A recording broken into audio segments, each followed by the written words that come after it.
예배자리에 나오신 여러분 축복합니다. 우리의 기도가 하나님 앞에 상달되는 그런 은혜가 있길 축복합니다. 신앙생활은 누림입니다. 하나님의 은혜를 누릴수록 우리의 영혼은 자유함을 얻고, 또 하나님의 은혜를 우리가 받을수록 우리의 영혼은 새 힘을 얻습니다. 하나님은 우리에게 복을 주시길 원하십니다. 우리를 지키시기를 원하십니다. 그의 얼굴을 우리에게 비추사 은혜와 평강 베풀어 주시기를 원하고 계십니다. 그래서 우리가 찬양하고 말씀 듣고 또 곡조 있는 기도로 주님의 얼굴을 구할 때 우리 마음의 중심으로 하나님을 찾아야 하는 것이죠.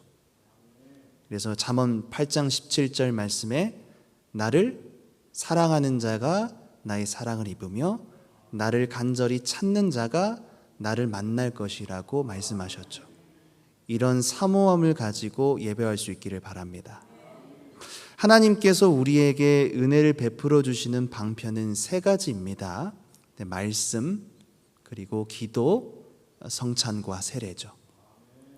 오늘 본문을 보게 되면 이 말씀과 기도와 성례 중에 두 번째, 기도를 통해서 엄청난 은혜를 받은 한 사람이 등장하고 있습니다. 그 사람의 이름은 야베스입니다. 오늘 본문 4장 9절 상반절이죠. 여러분 같이 읽어볼까요? 야베스는 그의 형제보다 귀중한 자라. 네, 여러분 성경이 이 야베스라는 사람을 어떻게 소개하고 있죠? 그의 형제보다 귀중한 자다. 귀중한 자라고 소개하고 있습니다. 그렇다면 야베스는 도대체 어떤 사람이길래 그 형제 중에서 이렇게 귀중한 자라고 성경이 소개하고 있을까요? 먼저 이 야베스라는 사람의 이름을 한번 살펴보기를 원하는데요. 이 사람의 이름의 뜻을 보니까 9절 하반절에 또 나와 있는데, 여러분 하반절도 같이 읽어볼게요. 시작. 그의 어머니가 이름하여 이르되 야베스라였으니 이는 내가 수고로이 낳았다 함이었더라. 수고로이 낳았다, 이 의미가 야베스의 이름이었어요.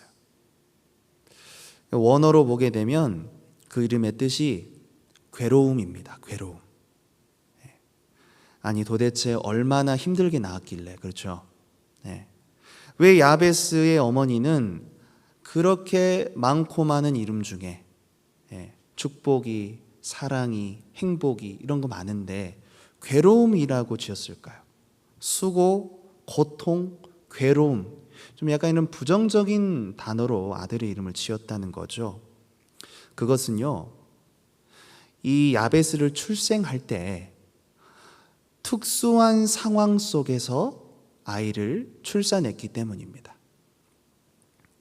예기치 못한 출산이었고, 또 이 어머니가 생각했을 때 그 당시 처해 있는 출산의 상황이 아이를 낳기에 적합하지 않은 상황이었을 수도 있습니다. 성경에는 이와 비슷한 두 가지 사례가 있습니다. 첫째는 야곱의 아내 라헬이 마지막 아들 베냐민을 출산할 때입니다. 성경을 보게 되면 창세기 35장에 라헬이 가족들과 함께 이동 중에 갑작스럽게 길가에서 산통을 겪습니다. 그렇게 엄청난 고통을 겪고 그 아들을 낳게 됐는데, 라헬이 그 아들의 이름을 원래는 베냐민이 아니라 베노니라고 지었어요. 베노니. 그러면 창세기 35장 18절인데 같이 읽어봐요. 시작. 그가 죽게 되어 그의 혼이 떠나려 할 때에 아들의 이름을 베노니라 불렀으나 그의 아버지는 그를 베냐민이라 불렀더라. 베노니라고 불렀다는 거예요. 이 베노니는 슬픔의 아들, 불운의 아들, 그리고 또 다른 성경학자들은 내 악함의 아들이라는 뜻을 가지고 있다고 합니다. 그러니까 라헬은요, 지금 자신의 죽음을 직감했던 것 같아요. 그리고 아이를 출산하면서 죽게 되는 이 과정을 이렇게 생각했습니다. 내가 아버지의 드라빔을 훔쳤고 또 아버지를 속여서 이런 벌을 받는구나. 그래서 내 악함의 아들이라고 베냐민의 이름을 베노니라 지었던 거죠. 그리고 두 번째는요, 엘리 제사장의 며느리의 출생인데요. 그녀는 인심 중에 재난의 소식을 듣게 되었습니다. 하나님의 궤를 빼앗겼고 자기의 시아버지와 남편이 죽었다는 소식을 듣고 충격을 받습니다. 그래가지고 갑자기 배에 진통이 시작됐어요. 그 자리에서 몸을 굽혀려서 아이를 해산하게 된 것입니다. 그때 그녀는 이 아이의 이름을 이가봇이라고 지었습니다. 무슨 뜻이에요? 이스라엘의 영광이 떠났다. 사무엘상 4장 21절이죠. 같이요. 이르기를 영광이 이스라엘에서 떠났다 하고 아이 이름을 이가봇이라 하였으니 하나님의 궤가 빼앗겼고 그의 시아버지와 남편이 죽었기 때문이며. 자, 여러분 어때요? 이렇게 자신의 죄악이나 불운 그리고 국가적인 재난 속에서 이렇게 특수한 상황 속에서 아이를 출산할 때 성경 속 일본들은 그 자식들의 이름을 이처럼 그 상황에 빗대어서 지었던 것을 우리가 볼 수 있는 것입니다. 그래서 오늘 본문에 등장하는 야베스의 어머니도 이런 정황으로 봤을 때 이 어머니의 개인적인 어떤 죄악이나 혹은 이 어머니가 처해 있는 그 당시의 국가적인 재난 속에서 고통과 괴로움 속에서 아들 야베스를 출산했을 것이다. 우리가 정황을 유추해 볼 수가 있는 것입니다. 야베스의 출생은 사람들에게 축복받지 못했습니다.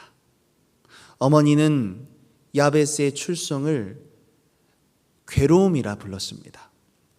그러나 성경은 야베스를 그의 형제 중에 가장 존귀한 자다 부르고 있는 것입니다. 왜냐하면 하나님께 간절히 기도해서 응답받은 사람이었기 때문입니다.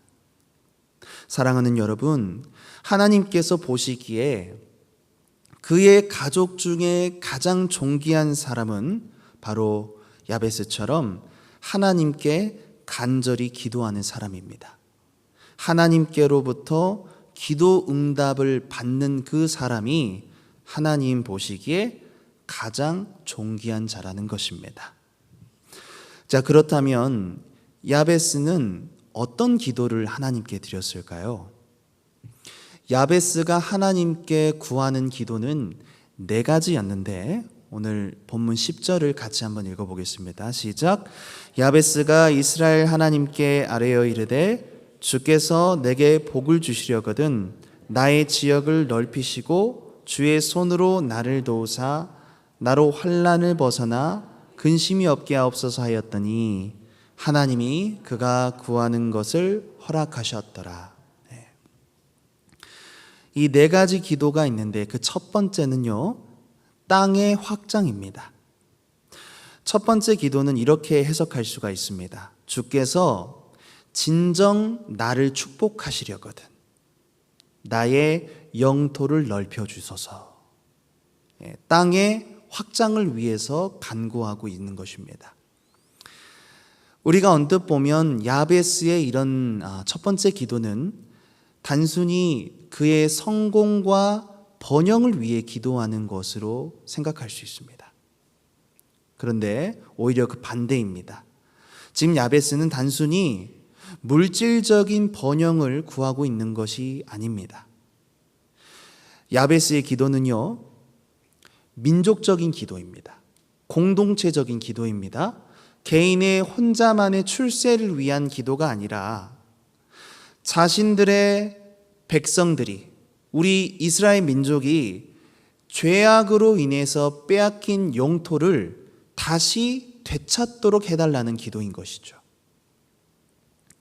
개인의 성공과 번창이 아니라 하나님께 속한 이 언약의 공동체가 빼앗긴 땅을 다시 도로 찾아서 다시 하나님의 은혜 가운데 세워지기를 구하고 있는 것입니다.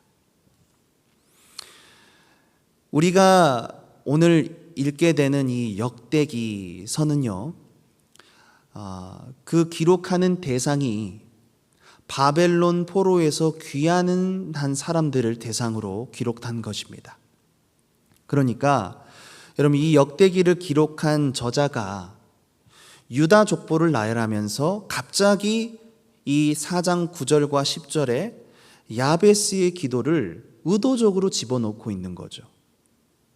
성경 전체에서 어떤 한 사람의 기도가 이렇게 언급되는 것은 저자의 담긴 의도가 있는 것이죠. 왜 유다의 족보를 나열하다가 야베스의 기도를 넣었을까요? 바로 이 기도는요, 야베스의 개인 기도이기도 하지만 포로에서 귀환한 이스라엘 공동체가 회복해야 할 기도의 모습이었기 때문입니다. 바벨론 포로에서 귀환한 사람들을 대상으로 이 야베스의 기도를 알려주면서 너희가 신앙적으로 실패한 것이 무엇인지 일깨워주고 하나님 앞에 어떤 기도로 회복해야 할 것인지 도전하고 있는 것이죠. 그렇습니다. 바벨론 포로에서 돌아온 이스라엘 백성들이 무엇보다 최우선시해서 회복해야 할 영역은요, 바로 하나님과 언약 관계 속에서 누리는 기도의 교제였던 것입니다. 이스라엘은 가나안 땅에 정착하면서 하나님의 도우심과 인도하심을 받았습니다. 그들의 영토는 점점 확장되고 그들이 가진 소유는 점점 부유해졌으나 결국 멸망했습니다. 성전이 무너지고 땅은 부패하고 포로로 끌려갔습니다. 물질적인 번영을 위해 살아온 그들의 인생이 결국에는 그 물질적인 성공과 번영에 취해서 하나님과의 언약 관계를 깨트린 것입니다. 여러분, 죄로부터 돌아와서 다시 한번 하나님의 회복의 기회 앞에 나온 백성들이 회복해야 할 게 뭐예요? 기도라는 거예요. 공동체를 위한 기도. 하나님께서 우리에게 베푸신 언약을 다시 기억해 주시기를 원하는 기도라는 것입니다. 여러분, 기도는 아무나 하는 게 아닙니다. 기도는 그분의 언약 백성만이 할 수 있습니다. 다른 종교와 기도가 다른 거예요. 천주교도 기도합니다. 여러분, 우리 교회 밑에 내려가면 이단 교회도 있잖아요. 이단 교회에서도 성경을 보고 기도합니다. 신천지도 기도하고 불교에서도 기도합니다. 이슬람은 하루에 정해진 시간 3번 이상을 자리를 펴놓고 기도합니다. 이런 기도의 열심으로 보면 우리의 기도는 어쩌면 그 분량에 있어서 약간 미약해 보일 수 있죠. 그런데 기독교는 다른 종교의 기도와 다르다는 거예요. 내 뜻을 이루기 위한 기도는 여러분, 그것을 기도라고 말하지 않고 기복이라고 말해요. 기복. 비나이다, 비나이다.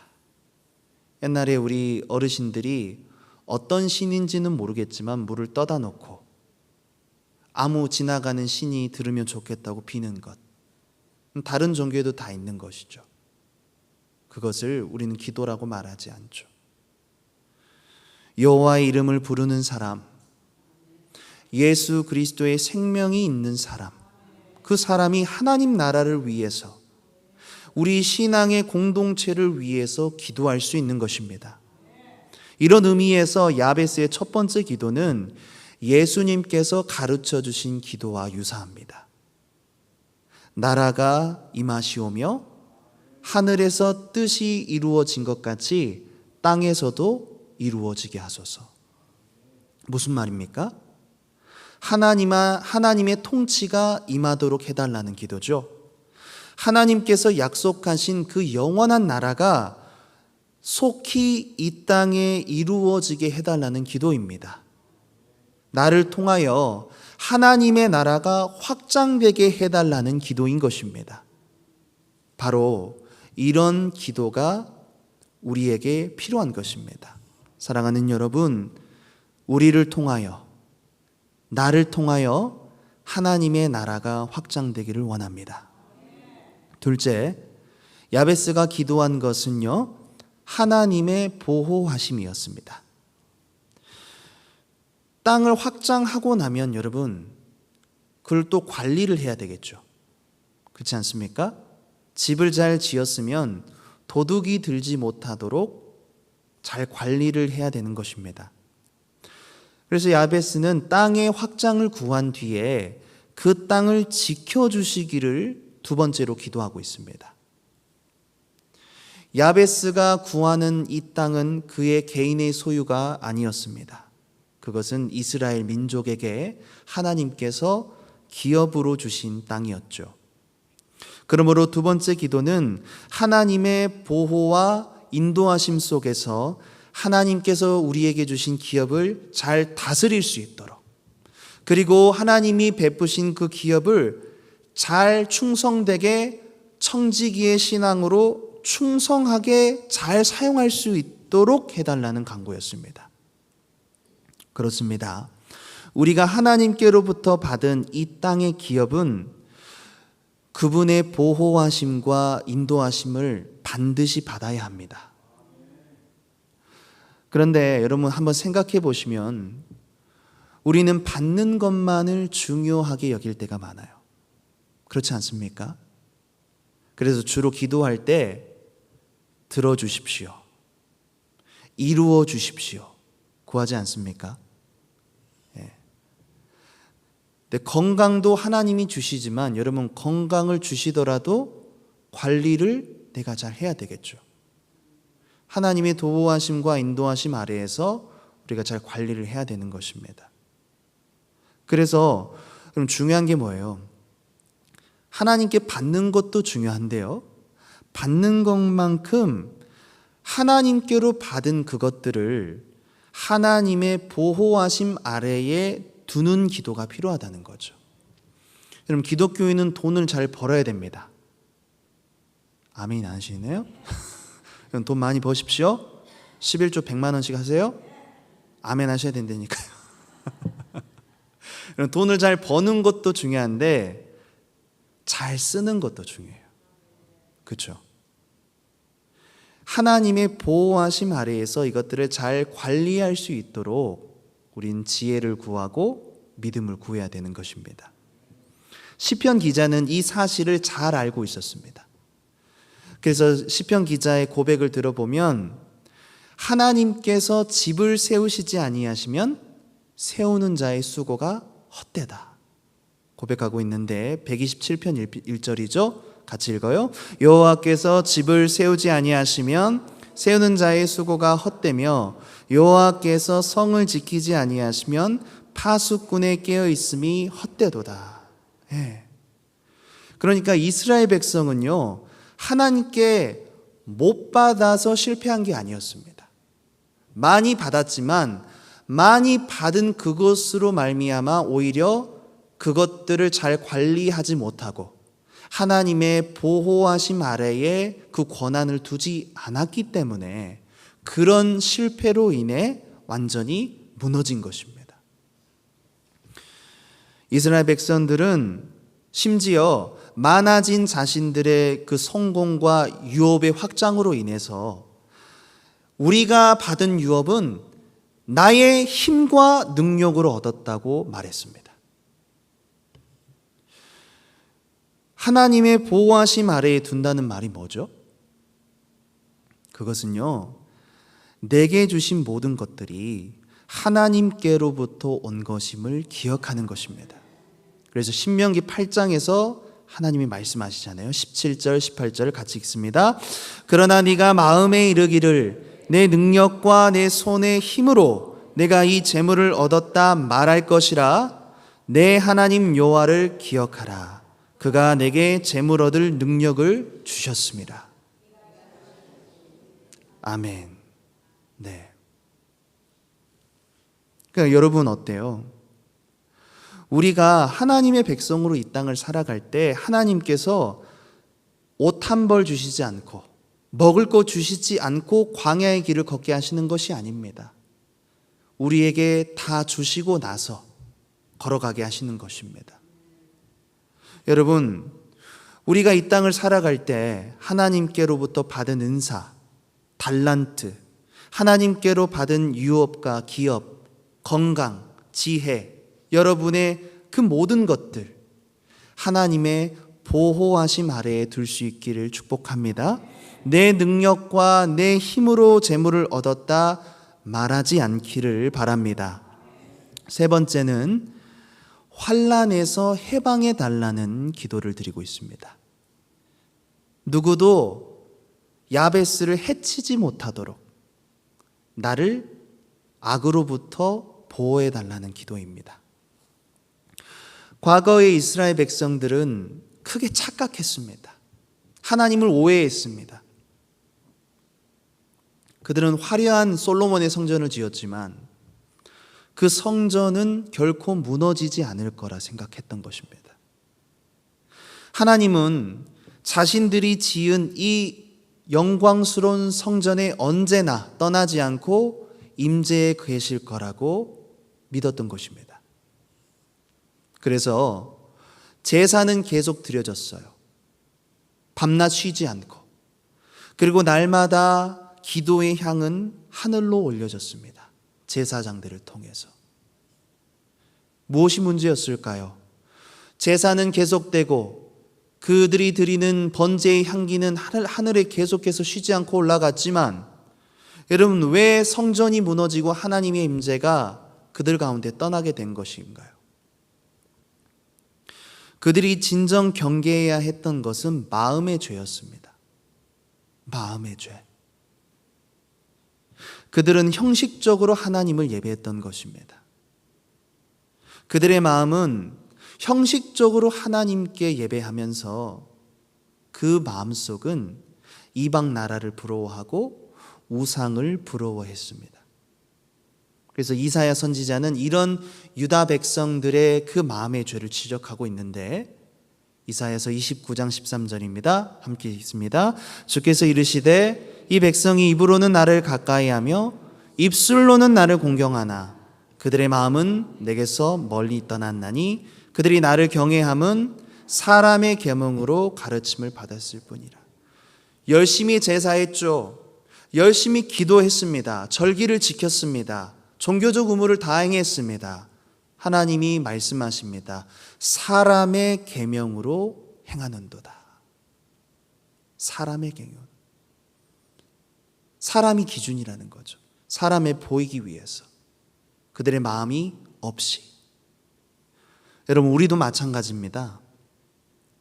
우리가 진정 하나님께 구해야 할 기도는 방금 이렇게 야베스가 세 번째로 기도하고 있는 것처럼 우리의 마음이 죄로부터 멀어지도록 하는 기도라는 거죠. 예수님께서 가르쳐 주신 기도의 내용과 또 연결이 되죠. 우리를 시험에 들게 하지 마시옵고 다만 악에서 구하옵소서. 여러분, 근데 기도하고 문제를 놓고 그것에 간절한 기도를 하지만 눈물을 뿌리고 은혜도 받지만 여러분, 계속해서 우리는 뭔가 억눌리는 것 같고 관계의 어려움을 겪습니다. 인생을 살아가는 데 있어서 여러분, 모든 스트레스와 이 죄의 그 출처는 관계에서 오는 거거든요. 하나님과의 나하고의 관계도 있지만 여러분, 이웃과의 관계에서 주로 우리 인생의 모든 문제들이 일어나는 거예요. 우리가 시험에 들게 하지 말게 해 주시옵소서. 그리고 다만 악에서 구하여 주시옵소서 기도하고 있지만 정작 원인은 나에게 있을 때가 많아요.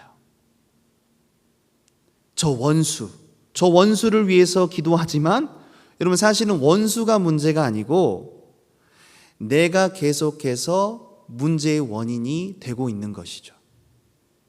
아무리 상대를 고치고 환경을 변화시켜 주어도 내가 하나님 앞에 고쳐지지 않으면, 내가 하나님 앞에 그 악의 모습으로부터 돌이키지 않으면, 여러분, 아무리 다만 악에서 구하옵소서, 나를 시험에 들게 하지 마시옵소서 기도하면서도 나는 그 가운데 고통을 받는 것입니다. 재미있는 예화가 있는데요, 한 사람이 등산을 하다가 절벽으로 그만 떨어지게 되었습니다. 분명히 출입 금지 편말을 붙여놨는데 이 사람은 자신의 등산 경험에 의존해서 조금 더 스릴 있는 등산을 즐기려다가 그만 절벽에 떨어지는 사고를 겪게 된 것입니다. 다행히도 무거운 가방은 떨어졌지만 나뭇가지에 옷이 걸쳐서 이 사람은 살 수 있었습니다. 그때 외칩니다. 저기요, 거기 아무도 없어요. 사람이 떨어져서 죽습니다. 간절히 기도하는 겁니다. 이때 하나님이 이 사람의 기도를 들으셨습니다. 그 나뭇가지를 부러뜨려라. 왜냐하면 여러분, 그 나뭇가지 밑에는 땅이 있었거든요. 근데 이 사람이 기도해놓고 하나님이 그 나뭇가지를 부러뜨려라 하니까 뭐라고 하신지 아십니까? 다른 사람 없어요? 여러분, 우프죠? 근데 우리 기도가 이렇다니까요. 문제를 해결해 달라고 얘기하면서 나는 바뀌지 않는 거예요. 내가 드리는 종교 예식이 나의 마음속에 물드는 죄악을 막아주지는 못한다는 겁니다. 그러므로 우리는 우리의 마음이 죄로부터 멀어지고 하나님을 더 가까이 할 수 있도록 기도해야 되는 것입니다. 그게 바로 환난에서 벗어나 해방감을 얻는 것입니다. 마지막 네 번째는 고통과 괴로움의 제거입니다. 야베스는 그의 이름처럼 고통과 괴로움 속에 자신의 인생이 마침표 찍는 것을 허락하지 않았습니다. 대신 그는 절박하게 기도했습니다. 운명에 자신을 맡기지 않았습니다. 야베스가 생각한 더 큰 고통과 괴로움은 바로 하나님과 교제하지 못하는 괴로움이었습니다. 기도하지 않으므로 하나님의 뜻에 벗어난 삶을 사는 것이 야베스에겐 그에게 진정한 고통과 괴로움이었던 것입니다. 하나님께서는 그런 야베스의 기도를 외면하지 않으시고 이에 허락하셨다라고 말씀하십니다. 그럼 오늘 본문 10절을 다시 한번 읽어보겠습니다. 시작. 야베스가 이스라엘의 하나님께 아뢰어 이르되 주께서 내게 복을 주시려거든 나의 지역을 넓히시고 주의 손으로 나를 도우사 나로 환난을 벗어나 내게 근심이 없게 하옵소서 하였더니 아멘. 사랑하는 성도 여러분, 이 땅을 살아가는 동안 우리에겐 끝없는 갈등이 있습니다. 서로 더 넓은 땅을 차지하려는 갈등, 더 높은 자리에 앉으려는 갈등, 갖가지 불안과 예기치 못한 사건, 사고 속에 우리는 본능적으로 경제적으로, 사회적으로 안전을 보장받고 싶어 합니다. 내 자녀과 내 가족과 자녀들에게 되도록 큰 어려움이 없었으면 하는 그런 근심과 걱정이 있습니다. 우리가 신앙생활 하는 이유 중에 하나도 바로 이것이죠. 우리 인생에 해결하지 못하는 고통과 괴로움이 있기 때문에 우리가 하나님을 찾는 것이죠. 그래서 이런 문제와 갈등 때문에 바로 이런 어려움들을 해결받고 싶어서 우리는 기도합니다. 그런데 제가 말씀드리고 싶은 것은요, 하나님이 허락하시는 기도가 있고 그렇지 않은 기도가 있다는 거예요. 이걸 말씀드리고 싶은 거죠. 잘못된 기도를 드리는 사람이 많습니다. 정말 이상한 기도를 많이 들었습니다. 어떤 기도를 듣고 있으면 막 마음이 답답하고 화가 나기도 하고 그래요. 성경 말씀에 어긋난 내용을 가지고 그것을 마치 하나님의 뜻인 양 기도하는 경우가 정말 많다는 거예요. 성경을 읽는다면 그렇게 기도하지 못할 텐데. 마치 이스라엘 백성들이 자신들의 성공과 번영이 하나님의 뜻이라 믿었던 것처럼 그렇게 기도한다는 거예요. 하나님께서 사실은 그들의 기도를 들어준 것이 아니고 불의한 그들을 죄악 가운데 내버려 주신 건데 그걸 이스라엘 백성들은 하나님의 뜻이라고 믿었던 겁니다. 교회라고 다 같은 교회가 아닙니다. 모든 예배가 다 같은 예배가 아닙니다, 여러분. 무조건 기도한다고 해서 하나님께서 그 기도를 들으시는 것이 아닙니다. 만약 그렇다면 성경의 많은 기도를 우리가 볼 필요가 없겠죠. 사도 바울은 각 교회마다 교회를 가르칠 이유가 없었겠죠. 기도는 배워야 되는 거예요. 저는 정말로 여러분의 기도가 하나님께 허락받기를 원합니다. 야베스의 기도가 바로 여러분의 기도가 되기를 원합니다. 지금 우리에게 필요한 기도입니다. 사랑하는 여러분, 우리 인생의 고통과 괴로움은 기도하지 않음에 있습니다. 저는 우리의 인생이 고통과 괴로움 속에 허덕이다가 끝나지 않기를 원합니다. 기도는 우리의 운명을 바꿀 수 있습니다. 하나님의 뜻에 따라 드리는 기도로 우리 교회 공동체가 성장하고 회복하기를, 확장되기를 예수님의 이름으로 소원합니다.